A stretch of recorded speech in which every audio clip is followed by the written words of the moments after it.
Burnout is an epidemic that has been affecting occupational therapists hard for a while now. Increasing productivity standards, less time spent with actual clients, and more time spent documenting, right? Stagnant pay with higher student loan debt. It is no surprise that more and more OTs are looking for ways to have more control, more agency, and more freedom. And that leads many OTs to go down this entrepreneurial path to become their own boss, set their own hours, and have more say over their caseload and their pay. But if you aren't careful, you can actually jump out of the frying pan and into the oven. And your dream of being an OT entrepreneur may actually increase feelings of burnout. You do not want to replace, your job working 40 hours a week for someone else with a job working 80 hours a week for yourself. So today I am going to show you how we have been able to operate our own OT private pay practice without experiencing burnout ourselves. So my name is Doug Vestal, and I help OTs just like you start and grow thriving private pay practices. My wife and I founded a very successful OT private pay practice in New York City, and I make these videos so that you can learn from our mistakes. So burnout, right? It's sometimes called emotional exhaustion, and there is a lot of different signs involved. So you have physical and emotional exhaustion, feeling of cynicism at work, the so-called compassion fatigue, and also blaming yourself. What we see the most in ourselves and mentoring other OTs who go down this path of becoming an entrepreneur is the physical and emotional exhaustion. Typically, OT entrepreneurs feel less cynicism at work because they're actively trying to build the place that they would want to work at. But as an OT entrepreneur, it is very easy to fall into that trap of overwork, overwhelm, and end up very exhausted and depleted. So let's talk about some key ways that we found at preventing burnout within our own OT private pay practice and what's worked for the other OTs that we mentor in our online course, Private Pay MBA. And the first thing that I'm going to talk about is a little bit controversial within the OT community, and that is money. One of the biggest culprits when it comes to burnout in general, and I'm not just speaking of only OTs, but OTs are affected by this as well, is stress around money. If you are struggling financially, if you're under the weight of student loans or mortgages, right, or whatever you have going on, it is going to take a toll on your emotional well-being. And for a lot of OT entrepreneurs, they have this dream of being in control financially, but they make a really critical mistake in the very beginning of their journey. And that mistake is how they price their services. Pricing your services has a ton of implications, right, that really have to be thought through. You really have to understand your numbers, right? You have to understand how it relates to your potential income levels, but also your workload. So let's take an example of an OT entrepreneur who starts their own private pay practice. Well, if you are the sole therapist, then the only time your practice is generating income is when you physically see a client, right? And what we find is that many will price their services too low in the beginning without understanding the implications. So this is what happens is they price their services low, and then to produce the income that they need and desire, they have to start seeing more and more clients. And the problem with that is that as a practice owner, they are also in charge of running the practice. Seeing clients isn't their only responsibilities, right? They have to do marketing, meeting with potential referral parties, putting in place systems, policies for hirings, all of these tasks that come outside of seeing clients.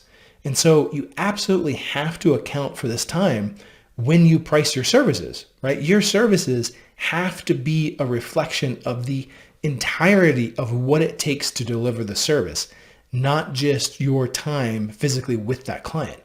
Otherwise, you become an OT entrepreneur, who have just given yourself a job where you are the lowest paid employee by the amount of time that you are working. And so ultimately, here's what we find is that if you were full-time as an employee, kind of defined as 40 hours a week, maybe seeing 8 clients a day, depending on the clinic you were working at, as an OT entrepreneur, you need to factor in being able to see at most 4 to 5 clients a day so that you can factor in that other work.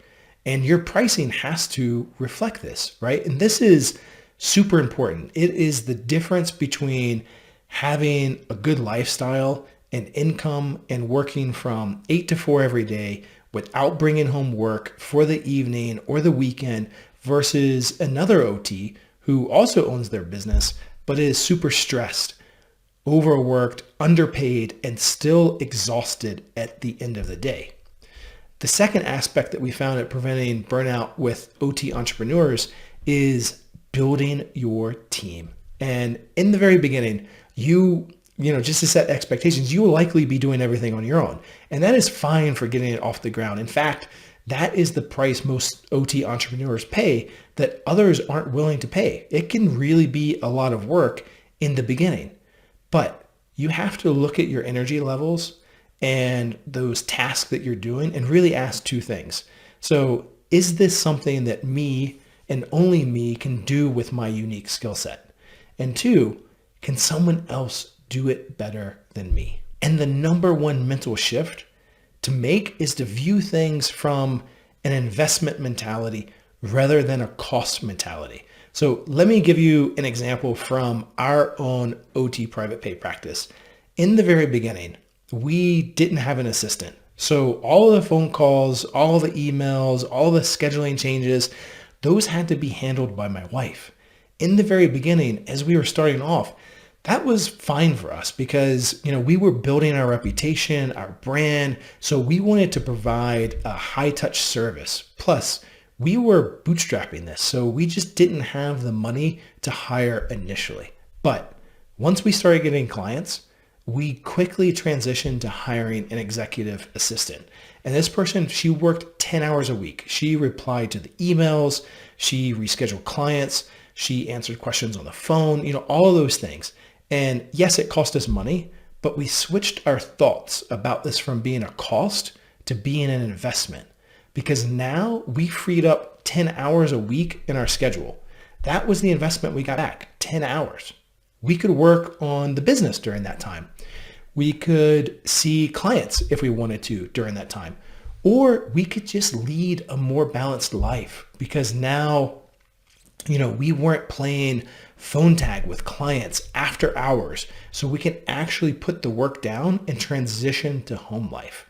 And this is a balancing act, right? You probably don't really want to hire too early because you might not really know what the tasks are yet for that employee. Plus, you might not have enough work to keep them busy. But at the same time, don't wait too long to hire help. Your job as an OT entrepreneur isn't to do everything yourself, right? It is to generate money in your business so that you can hire other people to help you. That's what an entrepreneur does. Next, the third thing to preventing OT entrepreneur burnout is scheduling. There are a lot of tasks for the owner, and scheduling really becomes your BFF, right? Task switching, where you go from, say, seeing a client to then working on a marketing campaign to then seeing a client again, that task switching back and forth.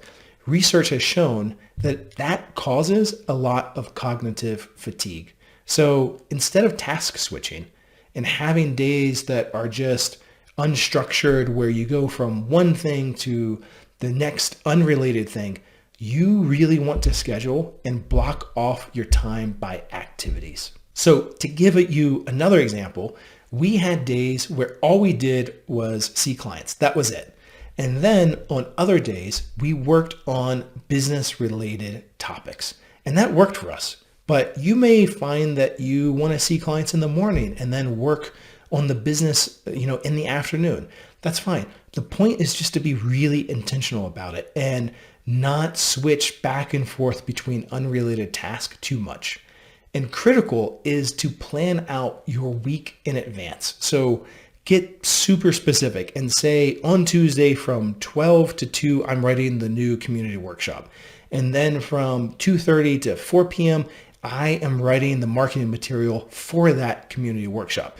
You will find that you get a lot more done with a lot less overwhelm because things will have a place in your calendar, and it removes that cognitive stress of thinking, oh gosh, I've got to do this week, and then maybe I need to find time to do this, and I'll sneak it in here, and so on. And if you have a private pay practice and let's say you're worried about competition, then what I want you to do is I want you to watch this video right here that I have queued up for you.